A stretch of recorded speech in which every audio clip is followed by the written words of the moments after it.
Que você participa com a gente, interage com a gente nas redes sociais. facebook.com/RadioMecAM, facebook.com/RadioMecAM, no WhatsApp 99864-0238, 99864-0238. E o telefone, olha, tem gente que ainda usa, o velho e bom telefone 2176922, 2176922. E a partir de agora você ajuda o Bate-Papo.com a acontecer. Vamos lá. Compartilhando.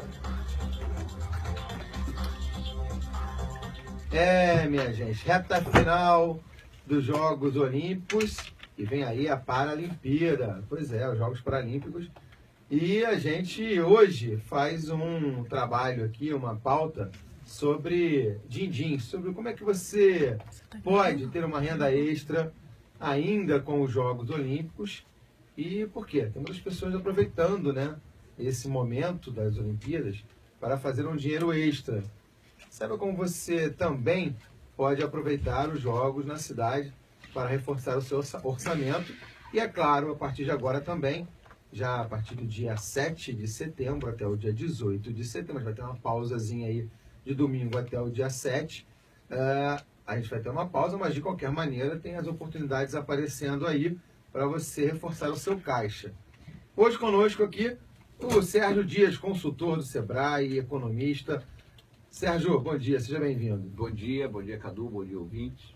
Você já ganhou dinheiro extra nessas Olimpíadas ou está tudo sob controle?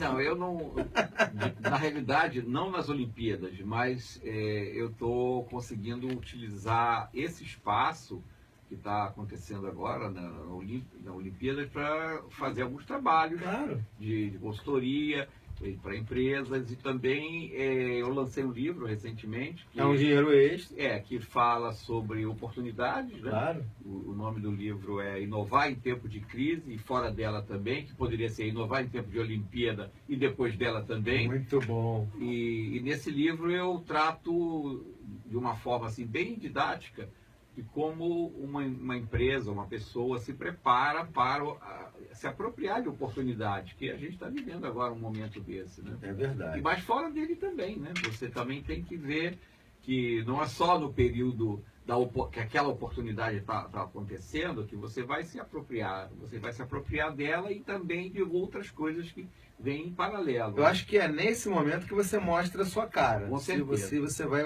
colocar uma cara boa ou não no mercado para ganhar Com dinheiro, é assim que a gente vai debater isso aqui hoje. Deixa eu apresentar também o Alexandre Prado, que é especialista em finanças e presidente da Núcleo Expansão. Tudo bem, Alexandre? Seja bem-vindo mais uma vez. Bom dia, Cadu. Bom dia, Sérgio. Bom dia, ouvintes. E aí, ganhou dinheiro extra na Olimpíada, Sérgio? Ô, Alexandre? Tem que aproveitar as oportunidades, né? Sempre, né? Como o Sérgio comentou, é um evento muito importante, né? Com destaque mundial, e as oportunidades aparecem. E realmente tem que estar aberto às oportunidades, né? Porque elas surgem e se a pessoa não estiver preparada e aberta para elas, realmente deixa passar, e o bonde passa rápido, ou o VLT passa rápido, né? Na nossa realidade. O Bolt passa rápido. O Bolt passa voando. Ele já né? passa, é verdade. Ele, quando você vê, já foi, né? Então, as oportunidades aparecem. A gente tem que estar preparado para essas oportunidades, seja em virtude do evento, né? Da Olimpíada ou da Paralimpíada, e seja para depois, né? Não, eu acho legal, né, a gente fazer essa pauta aqui, porque a gente, claro, tá todo mundo vivenciando, né, um mercado de trabalho que está sendo cada vez mais suprimido, as pessoas estão perdendo emprego. É um momento realmente antes das Olimpíadas que foi, ainda continua, né, claro, bem sério, né, e a gente agora tem que pensar o seguinte: a oportunidade está aí ainda, né, porque, enfim, o cenário pode ser promissor. E será promissor, vocês acham? Vocês acreditam que muita gente, os pessimistas de plantão, vão dar com a cara na parede, Sérgio? Não, eu acho que não. Acho que o cenário, o cenário vai continuar sendo promissor. E você falou uma coisa interessante, né? Tem muita gente desempregada que perdeu emprego por uma questão do momento econômico não foi favorável, muitas empresas fecharam, demitiram. Mas talvez seja essa a oportunidade dele se tornar um empreendedor. dele abrir um negócio, criar uma fonte de renda própria, onde ele vai gerir esse negócio. Então, é um momento propício para que a pessoa consiga ter uma renda, e ter uma profissão, ou ter um emprego, ou ter uma empresa. Tem um caso que se você tem tempo para contar, Claro. Que eu conto ele sempre, que é um camelô chamado Davi Porte. Esse camarada, ele era empregado de um estaleiro, na época áurea dos estaleiros aqui no Rio. E houve um momento em que os estaleiros faliram todos, porque a política mudou. A política de investimento naval mudou, vários estaleiros faliram, e ele, de uma hora para outra ele ficou desempregado. Ele ficou desempregado, não conseguia emprego, ele era operário de naval e não tinha emprego para ele. E ele acabou não tendo dinheiro para pagar aluguel e tal, foi morar na rua, morar em cima de papelão, embaixo de marquise, com a mulher e filho. E um belo dia, ele precisou de dinheiro para comprar um remédio para o filho. E ele pediu emprestado R$12 para o porteiro do prédio, onde ele dormia embaixo, né, na porta, para comprar um remédio para o filho. Chegou na farmácia, o dinheiro não dava, o remédio custava mais do que R$12. Ele sentou no meio-fio e ficou pensando o que ele ia fazer. O que ele fez? Ele comprou R$12 de bala, entrou no ônibus e começou a vender bala. Ele percebeu que ele conseguia recuperar o dinheiro que ele investiu e passou a comprar e vender bala em ônibus, até que ele evoluiu, abriu uma barraquinha de camelô. Bom, para encurtar a história, esse camarada ele continuou com a barraquinha de camelô em frente ali à Academia Brasileira de Letras, só que ele mora na Barra, ele tem uma BMW e um Land Rover, ele é dono de uma empresa de comunicação, faz palestra, cobra R$30 mil para fazer uma palestra sobre empreendedorismo. Então é o seguinte, a desgraça, a infelicidade apareceu para ele, mas justamente nessa hora apareceu a oportunidade. Se ele tivesse continuado como operário no estaleiro, ele estava como operário de um estaleiro até hoje. Sim, sem Entende? dúvida. Quer dizer, a chance que ele teve foi em função de uma infelicidade, de ter perdido o emprego. Então eu mostro isso muito para as pessoas que estão nesse momento, ou mal empregadas, subempregadas ou desempregadas. Pense, você tem alguma habilidade, você verifica que o mercado tem alguma lacuna, alguma oportunidade que você possa ocupar com a sua habilidade, tenha atitude, planeje, vá em frente, porque você vai se dar bem. Ou até, eu não sei se eu estou certo ou se eu estou errado, mas eu gosto muito dessa ideia do empreendedorismo, até a questão da infelicidade, né? Você está infeliz de repente onde você está, no posto de trabalho, e quando você dá um estalo assim, não, cara, não estou feliz aqui, vou sair, vou arriscar, apesar do mercado estar aí altamente restritivo, eu vou empreender, eu vou tocar uma habilidade, alguma coisa que eu tenho. É mais ou menos por aí, Alexandre. Como o Sérgio comentou bem a questão da crise, né? Você falou sobre a questão do momento estar mais restritivo. Se nós observarmos a história recente, as crises são cíclicas. Elas vêm e vão. Isso é fato, né? Então, vai sair da crise, né? O Brasil vai sair da crise, o mundo sai da crise, né? O mundo muda, mas sai da crise. E é nesse momento que nós temos que identificar as oportunidades. Tanto nós, que estamos aqui, falando com o público, como o próprio público, né? É na adversidade que encontram-se as oportunidades, né? Não adianta, na adversidade, sentar e chorar. É exatamente no momento em que uns choram, outros vendem lenço. Aquele que vendeu o lenço obteve a oportunidade, segurou aquela oportunidade. E passa pelo comportamento que esse indivíduo tem, né? Manter um grau de inteligência emocional, manter a sua resiliência em alta, e está aberto às oportunidades, né? Como o exemplo que o Sérgio comentou sobre o indivíduo que vendia bala, que estava desempregado, que trabalhava naquele momento, aquele contexto com a indústria naval em queda. Ele poderia sentar e chorar, se matar, mas ele identificou uma oportunidade dentro daquele momento adverso, né? Então nós estamos falando de, segundo a última pesquisa do IBGE, 12 milhões de pessoas desempregadas, né? Ok, é um fato isso, não é porque o indivíduo é mais ou menos competente, é uma questão do cenário nacional, né? No cenário econômico nacional, isso vem acontecendo, mas vai sair da crise, né? Agora, vai sair da crise melhor e vai ter mais oportunidades aqueles que aproveitarem esse contexto, aproveitarem esse momento de baixa, com menos oportunidades, para se preparar, para se capacitar.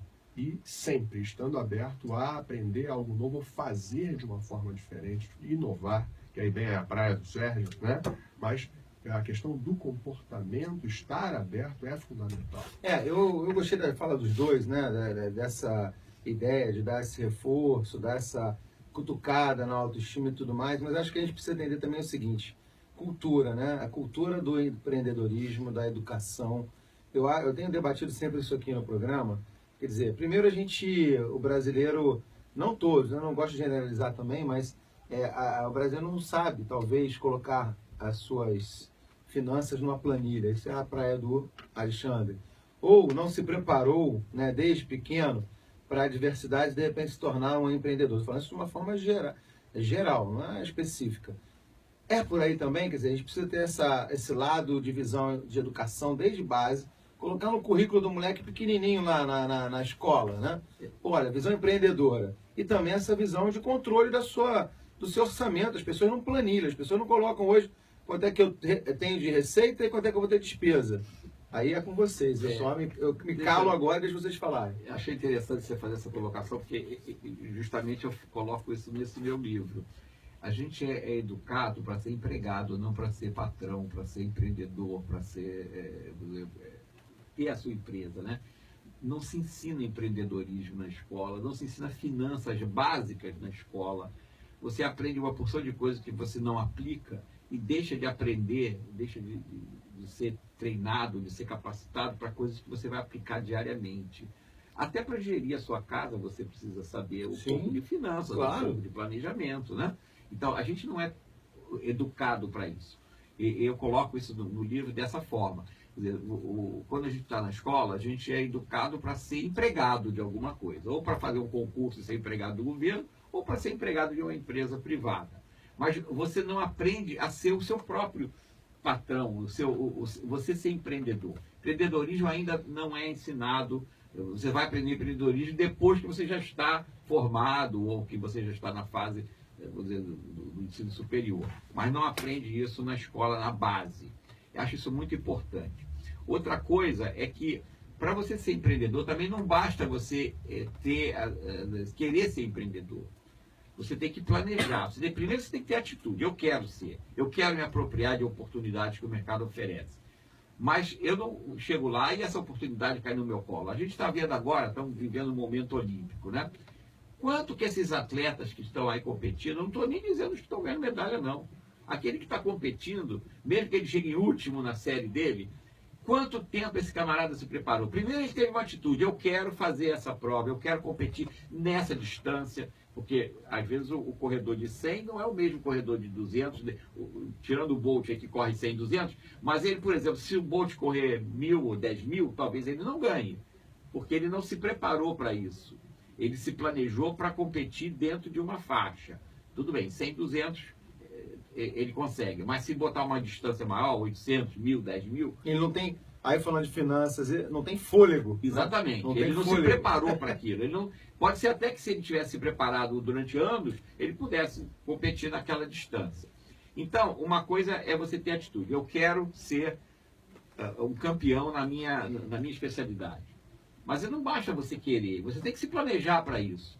E se planejar é se capacitar, se preparar, ver tudo que aquela oportunidade vai demandar para que você tenha capacidade de oferecer.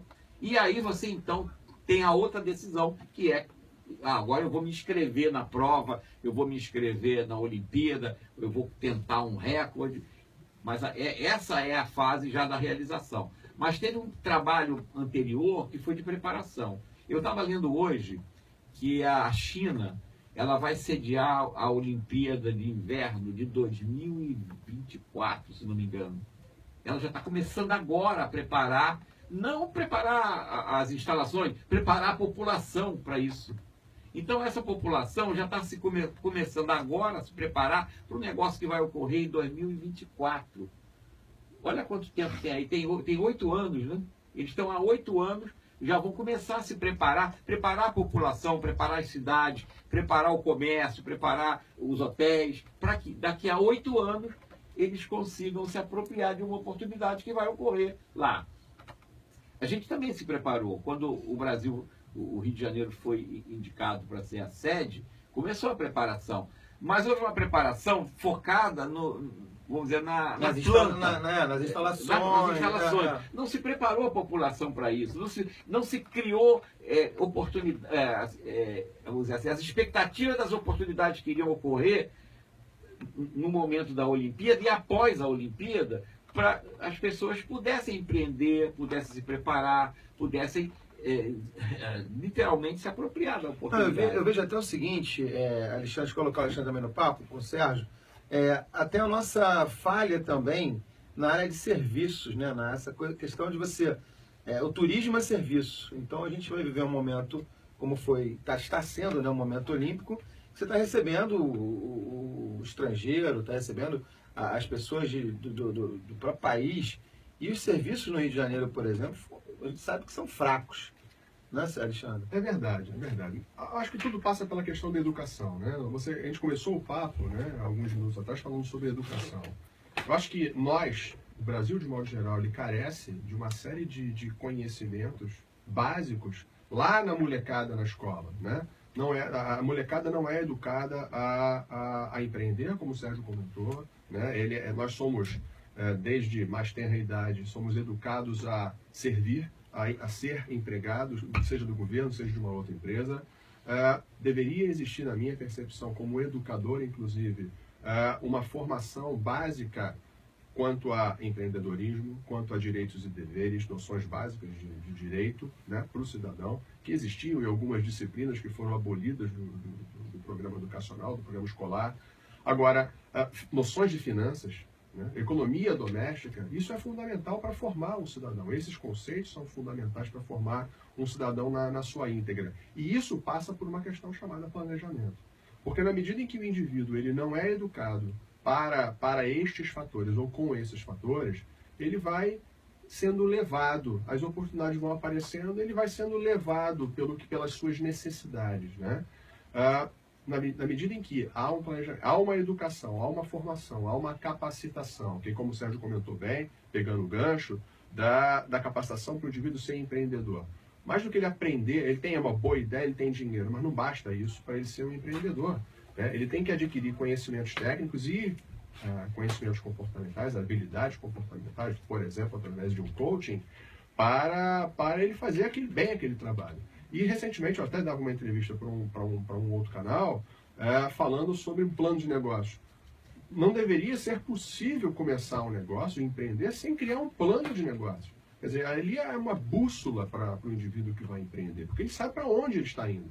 Porque, como diz aquele conto da Alice nos Países das Maravilhas, se você não sabe para onde você está indo, qualquer caminho serve.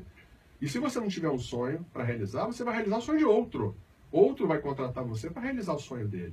Né? É uma questão de percepção pessoal. O que a pessoa deseja da sua vida? É servir ao outro, é ser empregado do outro ou fazer a sua própria felicidade? Né? Então, essa questão do planejamento ela é fundamental.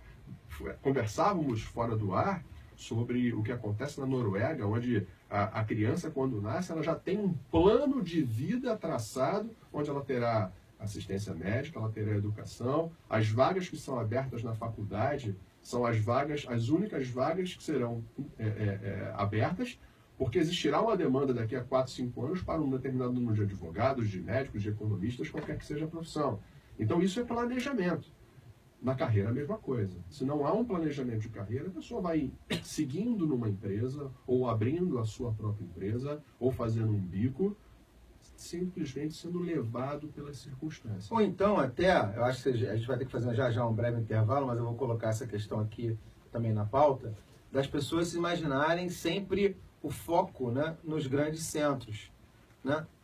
Rio de Janeiro, São Paulo, Minas, enfim, os grandes centros econômicos. Quando a oportunidade também, até falando de Olimpíada também, certamente os fornecedores da Rio 2016 ou de grandes eventos não estão só aqui na região metropolitana, não. Tem o estado do Rio de Janeiro é um estado próspero, né? Você falou aí do cenário da indústria naval, não era aqui, zona sul do Rio, nem nada, não.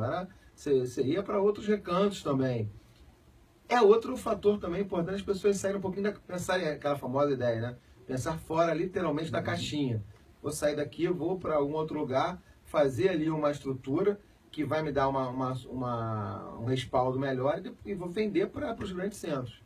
Por aí, certo? Com certeza. Você colocou bem, quer dizer, as oportunidades, elas às vezes surgem não naquele local. Quer dizer, a oportunidade mas eu quero ficar só na Zona Sul do Rio, porque tem praia, tem isso, tem aquilo. Desde que o seu negócio seja ligado à praia, aquilo ali, tudo bem. Mas se você está oferecendo, por exemplo, algum produto alimentício, você não vai plantar isso em Copacabana, né? Nem no Leblon, Pode até plantar, mas o custo do metro quadrado não vai compensar. Perfeito. Você vai estar, por exemplo, numa região serrana ou numa outra área lá de Miguel Pereira e tal. Aí você vai ver que você tem oportunidade de estar oferecendo o teu produto para um evento que está ocorrendo fora dali. Eu acho interessante isso. As cidades, às vezes, elas também têm que ter vocações de inovação. Eu olho muito isso, por exemplo, imagina uma cidade chamada, aquela cidade Brejo da Madre de Deus. Quando você fala Brejo da Madre de Deus, só o nome já diz assim, deve ser um lugar assim. Essa cidade, ela traz todo ano milhões de turistas que faz aquela turismo religioso, religioso do Natal, tá certo? Deixa eu dar uma paradinha aqui, que o nosso Lucas Alexandre já pediu para a gente fazer uma pausa. No intervalo, a gente volta já já. Lembrando, rapidinho, segura aí, que o Sérgio vai fechar aí com essa pauta. Só desculpe, não é o Natal, é a Paixão de Cristo. Paixão de Cristo, isso, é verdade. Vamos lá, volta já já. E antes do intervalo, a gente falava sobre a Paixão de Cristo, não é isso, Sérgio? A festa da Paixão de Cristo em Brejo da Madre de Deus, lá em Pernambuco, né? Quer dizer, a cidade, ela identificou uma oportunidade de fazer aquele teatro ao ar livre, né? O teatro vivo, né? Eu estive lá em 2003, se não me engano. É uma cidade maravilha que atrai milhões de turistas em função de uma festa, de uma oportunidade. Aí eu falo também de Parintins, né? Parintins é uma ilha, né? Uma ilha fluvial que tem a festa do boi, o boi vermelho e o boi azul. E a cidade vive o ano inteiro em função dessa festa. Tudo lá é o único lugar do mundo que a Coca-Cola é azul, né? Porque o lado azul não consome nada vermelho. O Bradesco é azul também, lá tem o logo azul do Bradesco. A cidade é dividida em vermelho e azul. Então, as pessoas têm que optar, né? Se o teu produto ele tem uma característica de vermelho, você tem que ter a versão azul. Senão você só vende para metade da cidade. Então, isso é um detalhe, mas é importante ver que essas cidades também, como a gente, né, tem que identificar oportunidades, investir nelas e tornar essa oportunidade uma coisa profissional. Essa forma de se apropriar é uma coisa profissional, a gente se preparar para isso, né? Nós temos aqui no Rio de Janeiro o Carnaval, que também é uma indústria que gera empregos e gera oportunidades o ano inteiro. E eu estou vendo essa Olimpíada com uma coisa interessante. Vocês já perceberam que alguns esportes estão perdendo o glamour, tipo o basquete. O basquete está perdendo o glamour, porque acaba ficando uma coisa muito óbvia que os americanos ganham sempre, porque eles têm um time superior e acaba que fica sem graça a disputa. Em compensação, esportes como o handball estão subindo, né? Você viu a quantidade de gente que se interessou pelo handball. E o Brasil não tem tradição de handball, mas fez um bonito na Olimpíada. Eu imagino que essas coisas, o legado dessa Olimpíada, não só o legado das instalações, mas o legado do que ficou dessas Olimpíadas na cabeça das pessoas. Provavelmente muito garoto agora, muita menina agora vai querer praticar futebol, vai praticar handball, outros esportes que apareceram, que tem gente que nunca viu aquele esporte, apreciou pela primeira vez. Não, então você estava falando agora, perguntando da canoagem, né? Canoagem. Essa coisa da canoagem, a gente tem aqui... Hoje e a gente tem água aberta. E água em lugares bonitos. A gente estava vendo uma crítica ontem, exatamente disso, as pessoas falando, não, mas nos Jogos de 2012 foram nadar num rio lá, a maratona aquática foi num espaço de um rio, não sei o que. Agora o pessoal foi nadar a maratona aquática na praia de Copacabana com visual daquele de Copacabana, ou seja, é brincadeira, né? Pois é, então alguns esportes eles vão gerar oportunidades, né? Porque eles vão crescer. Então, handball, canoagem, algumas modalidades de luta que a gente não tem muito contato com elas, né? Estão começando a surgir, a aparecer atletas que praticam. Então você vê que as nossas medalhas, a gente fazia muita fé em determinados esportes que não vieram, né? Esportes, principalmente esportes coletivos. E nos individuais estão aparecendo fenômenos aí, como esse menino, o Isaquias, o rapaz que saltou, bateu o recorde da vara, né? Salto com vara. Quer dizer, são esportes que você não são esportes de massa, mas que estão surgindo. Da mesma forma que nós começamos a ver também o comportamento dos turistas, o que eles vieram para cá, o que eles gostaram daqui. Então, será que essas coisas, esse é o legado? É aí que a gente tem que estar investindo, tem que estar olhando, tem que estar se preocupando, porque a gente não adianta você querer mudar a natureza está aí. Felizmente, a gente está falando aqui para o Rio de Janeiro, felizmente a natureza para nós foi muito benéfica, né? Nos legou isso aí. Esse é o nosso legado de natureza. Agora a gente tem que ter um legado também das coisas que são boas aqui no Brasil, e que o turista gosta, e que a própria população também gosta, né? E fazer disso o seu foco, olhar isso como oportunidade. Não, vamos lá, Alexandre, quero ver você um pouquinho mais também.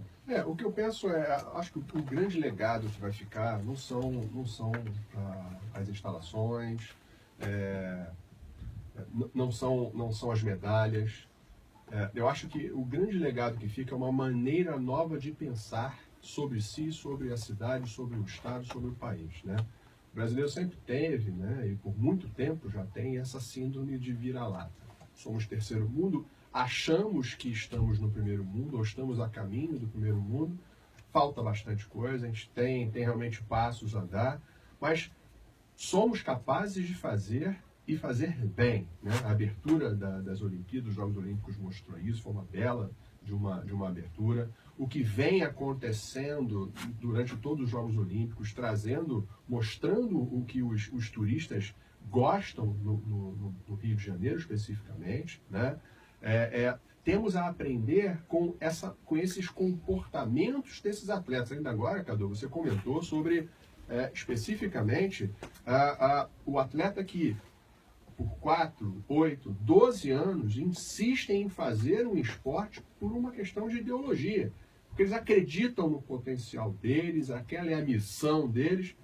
E é isso que muitas vezes falta ao brasileiro, né? Entender o que ele está fazendo, aquilo que ele está fazendo, aquilo que naquela empresa que ele está trabalhando, aquilo que ele faz no dia a dia, traz prazer a ele, traz satisfação, ele é feliz com isso.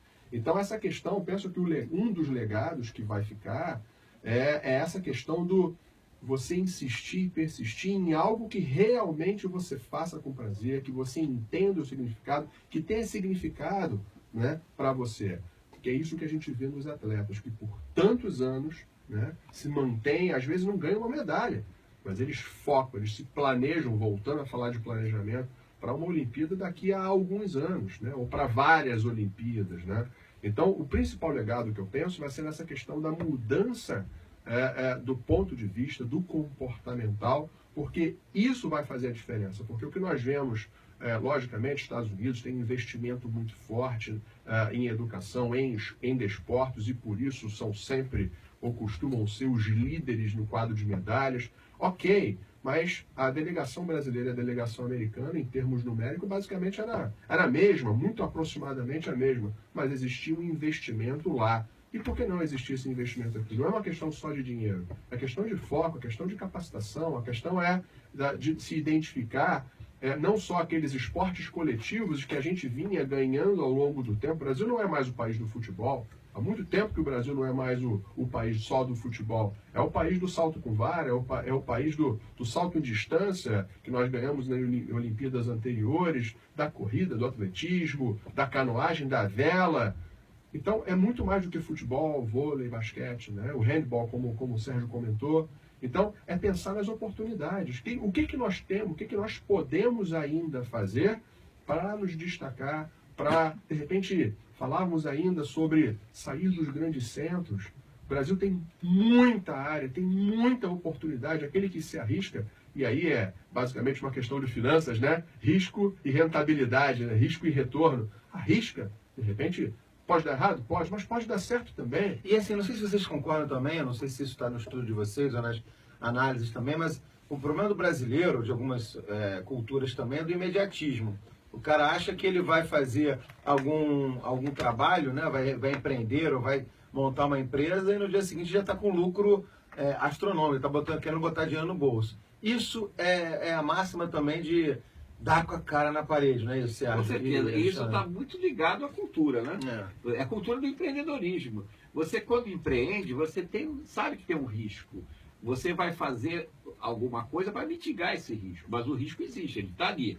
O que muita gente faz, quer dizer, nesse imediatismo, é querer achar que ele vai conseguir vencer, ou vai conseguir emplacar o produto dele, o serviço dele, sem correr risco e sem se planejar. E aí é muito ruim, porque o que acontece? Você pode ser muito bom numa determinada habilidade, mas você não sabe gerenciar uma empresa para tirar proveito dessa habilidade. Então eu vejo muitas pessoas que querem empreender e querem ganhar dinheiro logo, porque eu sei fazer determinada coisa, eu sei consertar celular. Aí eu vou abrir uma lojinha para consertar celular. Só que ele sabe consertar celular, mas ele não sabe gerir a loja. E aí ele não tem noção de finanças, ele não tem noção de planejamento, ele acaba... Não sabe onde abrir o ponto. Não, até porque ele vai para lá, para ele consertar o aparelho, né? E não gerenciar o negócio dele. Ele não se prepara para ser o gestor, ele se prepara para ser operário, porque ele era operário antes. Então ele acaba não sabendo gerir. Isso é importante, está dentro, está dentro do problema cultural. Se a gente mudar um pouquinho a nossa forma de educar as crianças, de educar os jovens, para que eles tenham noção de empreendedorismo, de finanças, de direitos, você vai ter uma geração empreendedora daqui a algum tempo. Tá? E essa coisa que eu falei, da ansiedade, também tem que ter cuidado com isso. Com certeza. A gente tem que se preparar. Volto ao exemplo da China, né? Eles estão agora se preparando para uma oportunidade que vai acontecer daqui a 8 anos. E eu fico imaginando o seguinte, o caso do camelô que você citou, como é que é o nome dele? Davi Portes. O Davi, certamente ele não começou na venda de balas. Ele em 1 ano, 2 anos, já tem... Levou tempo. Já tem a sua BMW, Não, isso foi mais recente, né? Então, ele levou uns 30 anos aí pra chegar então lá, as né? pessoas... mas Deus me livre, Cadu, levar esse tempo todo. Ele quer a BMW logo no mês que vem. Não é nem tanto ao mar, nem tanto à terra, não é isso, Alexandre? Não, é verdade. Essa é uma questão, na minha percepção, puramente cultural, né, do imediatismo. O que leva, que está relacionado também à questão do jeitinho brasileiro, de tentar de ganhar o máximo neste momento, porque amanhã não sei se eu vou conseguir, né? Realmente essa questão do imediatismo, ela é lamentável na minha percepção, porque nós temos vários exemplos. Além desse exemplo que o Sérgio trouxe, tem a questão também, pega a Tramontina começou assim, a história da Tramontina é assim, pega o Carlos Wizard, que criou esse grande império, começou com uma escola de idiomas que leva o seu nome. Nossa, são situações onde a pessoa realmente, o empreendedor, realmente ele não pensou no agora, no amanhã, nesse amanhã imediato. Pensou num projeto para 20, 30, 40 anos. Temos exemplos de vários empreendedores, então dá certo. É assim que funciona. Né? Aquela coisa que nasce muito rápido, de repente ela vai morrer rápido, porque ela não vai ter alicerce, ela não vai ter base, não vai ter a preparação, não vai ter a qualificação. Também na minha percepção em relação à carreira, o que acontece muitas vezes é que, por uma questão de miopia, as empresas pegam as suas pratas da casa e saem promovendo sem capacitar o indivíduo. Então, aquele que era um excelente operário, chão de fábrica, que fazia aquilo maravilhosamente bem, ele é promovido a ser gerente. 3 meses depois ele é demitido. É um contrassenso, né? É um contrassenso porque não houve investimento na capacitação, na qualificação dele. Mais uma vez, voltamos a falar de qualificação e educação. Falta isso, muitas vezes, ao nosso Brasil, né? Às políticas que nós temos, né? Falta principalmente a cada indivíduo buscar se qualificar, buscar se educar, porque se não tem ali, eu tenho sempre a opção de buscar. Ainda mais hoje que a gente tem uma mídia disponível, a gente tem conhecimento aí disponível para quem quiser, a qualquer hora, na maioria das vezes até de uma forma gratuita. Né? Então acesse os canais, as redes sociais, você tem YouTube para assistir aulas inteiras, aprenda. Eu queria colocar uma outra coisa também, o programa mais rápido do rádio brasileiro, a gente já está quase na reta final, que é aquela história também que a gente está falando aqui, Cadu, mas eu tô desempregado, já gastei todo o meu estofo, né, econômico, financeiro, de dinheiro, já estou na dívida e tal. Como é que eu faço? Eu quero montar, de repente, uma barraquinha de cachorro-quente para poder vender agora lá no Boulevard Olímpico, ou tentar, né, aí você tem tudo. Claro, né? Estou falando aqui de uma forma geral, mas tem toda uma questão burocrática, de fiscalização, de aprovação da prefeitura e etc. Não é tão simples assim. Mas de qualquer maneira. Mas essa pessoa vai, não, eu quero, como é que eu vou fazer? Tô ferrado, não tenho dinheiro. Existem algumas inovações, alguns empreendedorismos que são que não necessitam de capital, né? Ou de um capital muito pequeno, né? Voltando ao caso do Davi Porter, ele começou com R$12, né? Vendendo bala com R$12 e hoje ele construiu um império. Ele tem empresas de marketing, tem restaurantes, teve restaurante até pouco tempo ali na cidade, no centro da cidade. Ele continua até hoje com as barraquinhas dele de camelô, porque aquilo que fez o início da vida dele, né? Foi ali que ele começou. Então, mas voltando, às vezes você pode ter oportunidades, ou vislumbrar oportunidades que não carecem de investimento, né? Eu vou dar um exemplo. Quem conhece o Ceará, tem uma uma cidade chamada Jericoacoara, no Ceará, que era uma colônia de pescadores. Hoje é um ponto de atração turística que tem uma visita, sei lá, de 500 mil, quase 1 milhão de pessoas por ano lá. Mas não sei se chegou a 1 milhão, mas bastante coisa. Nessa localidade, tinha uma padaria, a padaria Santo Antônio, que ficava no meio da pracinha. E o seu Antônio, que era o dono da padaria, ele percebeu que a padaria ficava literalmente às moscas o dia inteiro. Ela abria de manhã cedo, vendia o pãozinho lá para o pessoal das pousadas. Uhum. O que o turista faz lá? Bom, o morador, ou ele vai trabalhar, vai pescar, ou vai trabalhar numa pousada. O turista, ele de manhã cedo acorda, toma um cafezinho dele e vai para a praia. Quando ele volta da praia, ele almoça, tira a soneca dele e de noite ele vai para o forró, que é a única atividade que tem à noite. Qual é a hora que dá fome no cara? 2 horas da madrugada. E o seu Antônio percebeu isso e viu o seguinte: se eu abrir a minha padaria de madrugada, eu vou ganhar mais dinheiro. Então ele simplesmente mudou o horário da padaria dele. A padaria dele hoje, inclusive, ela é verbete do Guinness. É a padaria mais alternativa do mundo. Ela abre de meia-noite às 6 da manhã. E ele, com isso, ele hoje já não é mais uma padaria, já é um restaurante, já é uma coisa mais sofisticada. Mas ele começou, simplesmente ele mudou o horário da padaria dele e ele percebeu que ele tinha mais clientes de madrugada, que consumiam mais, que tinham fome quando saíam da balada e não tinham onde ir. É a questão de arriscar, né, Sérgio? Nós falamos de sair da zona de conforto, visão, né? Principalmente observar isso. o que o mercado demanda. Exatamente. Então, a inovação, fundamentalmente, é isso, é você identificar uma lacuna no mercado. O que é a lacuna? É aquilo que não está sendo atendido. Então, você olha, às vezes você sabe fazer alguma coisa, tem alguma habilidade, e você percebe o seguinte: essa minha habilidade, quem é que consome isso? Em que horas? Em que situação? De repente, se eu chegar lá naquela hora, naquela situação, eu vou conseguir me apropriar dessa oportunidade. Porque não é só você saber fazer o pão, é saber que horas que o pão é vendido. Que horas que tem demanda para comprar mais pão. Era de madrugada. E isso que você está falando, Sérgio, é legal. A gente está aqui com 2 consultores, né, especialistas nisso, tanto o Sebrae quanto a Núcleo Expansão. Quer dizer, as pessoas também saberem procurar, né, o Sebrae, procurar alguma orientação, né? Apoio, porque senão, de novo, pode dar com os burros na água. Né? De alguma forma você... não, quero fazer referência de novo ao cachorro-quente. Quero montar uma barraquinha de cachorro-quente, mas será que você vai conseguir o ponto certo? Será que aquele cachorro-quente vai agradar a todo mundo? Qual é o diferencial do seu cachorro-quente? Se você vai satisfazer as regras de higiene da secretaria. Exatamente. Então não é simples. Então você tem que ter uma orientação. Perfeito. É basicamente por aí, né? Será que eu vou conseguir comprar a salsicha mais barata e o pão mais em conta? Eu vou conseguir negociar com o fornecedor? Tudo isso aí envolve, né, a roda, o giro da parte financeira, não é isso, Alexandre? É exatamente isso, né? Mais uma vez, a gente volta a falar sobre 2 aspectos, talvez, que tenham permeado o nosso papo, né?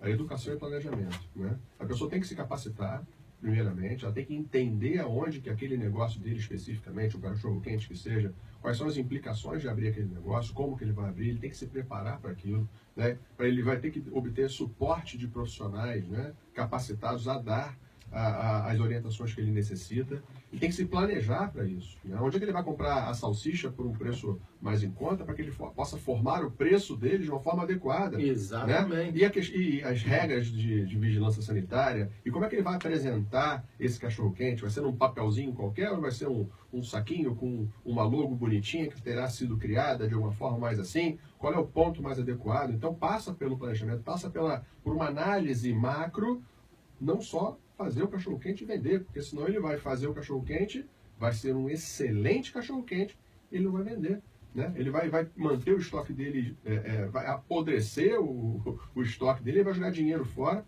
porque ele não fez isso de uma forma planejada. Então, passa, na minha percepção, educação / qualificação, capacitação e planejamento. São comportamentos, inclusive. E você está me colocando uma coisa aqui, vocês devem conhecer o case, né, do Brown e do Luiz, né? Que foi um jovem, né, que frequentava a PUC, uma universidade de classe alta, né, aqui no Rio de Janeiro, e ele fazia brownie e de repente sobrava aquela casquinha do brownie. O que ele fez? Ele falou, pô, vou jogar isso no lixo. E as pessoas começavam a comer e, pô, gostou dessa casquinha. Então o que ele fez? Começou a vender a casquinha do brownie. E hoje é um grande empreendedor, é difícil você comprar. Ele aproveitou aquela máxima da lata, quem não lembra isso, aquela famosa, aquele verão da lata, então ele botou o brownie, os pedacinhos de brownie dele, porque aí atinge um público jovem também, e hoje atinge um público de todas as idades, e virou a latinha do brownie do Luiz. Então assim, as oportunidades aparecem desde que você tenha também uma coisa chamada criatividade. Não, criatividade faz parte do negócio também, né? Você fez deu um exemplo aí que é muito interessante. O que a pessoa tem que ter, basicamente? Quer dizer, essa atitude, eu quero empreender, eu quero fazer alguma coisa, eu tenho alguma habilidade, mas ele tem que observar o comportamento do mercado, do cliente, para ver exatamente isso. Como a padaria lá de Jericoacoara observou que era horário, o Luiz observou que a casquinha tinha um valor, tinha uma proposta de valor que o consumidor... E ninguém vendia casquinha, né?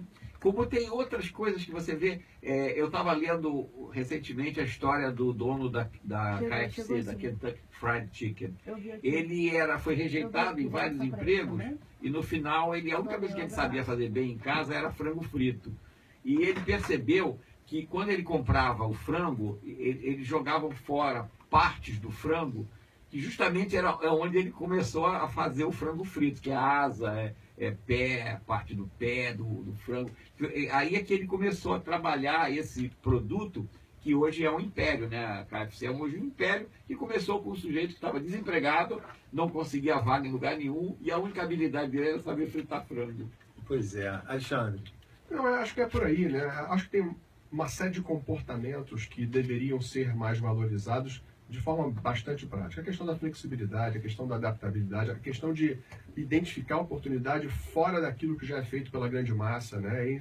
Se diferenciar, né? Exatamente, de fazer aonde que eu tenho uma oportunidade que ninguém mais está vendo. O que eu posso fazer para atender bem o meu cliente, seja de um produto, seja de um serviço, que outra pessoa não faz ou outra empresa não faz, né? Então, mais uma vez, a gente fazendo um link com o que a gente observa nos atletas, né? Nos atletas de alta performance que a gente está vendo na Olimpíada, é isso. A questão da adaptabilidade, a flexibilidade, a criatividade, a inovação, a proatividade, o foco.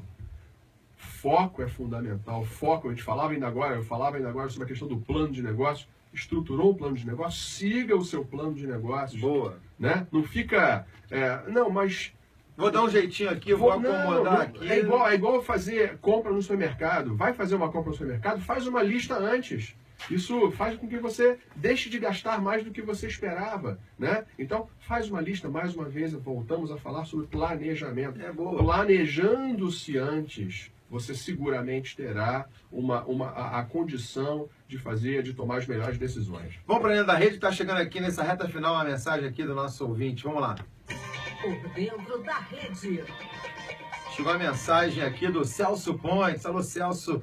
Olha, o Celso é um dos nossos ouvintes mais empolgados. Eu fico feliz, porque ele é um otimista e tá... Olha só que coisa interessante. Ele diz o seguinte: bom dia, Cadu. Fala para a turma aí que o músico também está trabalhando muito em bares, restaurantes, etc. nesse momento. Aos que são contra as Olimpíadas, os pessimistas de plantão, até pipoqueiro está vendendo mais. Cadu, não há como ficar o ano inteiro assim?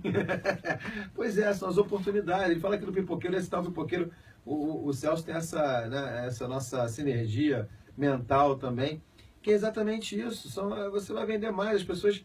Ah, mas as pessoas não estão consumindo. Calma, vão consumir, vão pela necessidade, vão pela, sabe, pela alegria. As pessoas também consomem pela alegria, né? A questão, Cadu, é interessante o seguinte: ok, agora nós temos a Olimpíada e já a Paralimpíada. Ok, mas o que o empreendedor, no caso o músico ou o pipoqueiro, nós empreendedores temos que pensar assim: o que eu posso fazer para que eu traga mais clientes? Como que eu posso vender a minha pipoca diferente? É criar um sabor novo?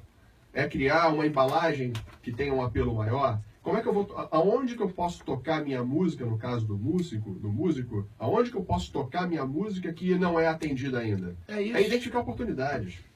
Sérgio, obrigado. Você quer terminar rapidinho? Não, só falar o seguinte, o assunto é pipoqueiro. Tem um pipoqueiro que inovou, que é o Nelson da Pipoca, que fica ali na esquina da Santa Luzia, com o Rio Branco. Ele criou Pipoca Delivery. Ele atende por telefone e entrega a pipoca no escritório. Olha isso. Pronto, tá vendo? Você descobre o que o cliente quer. Ele não tinha tempo, estava chovendo, ele não podia descer para comprar pipoca. O Nelson passou a atender e hoje ele é um case de sucesso.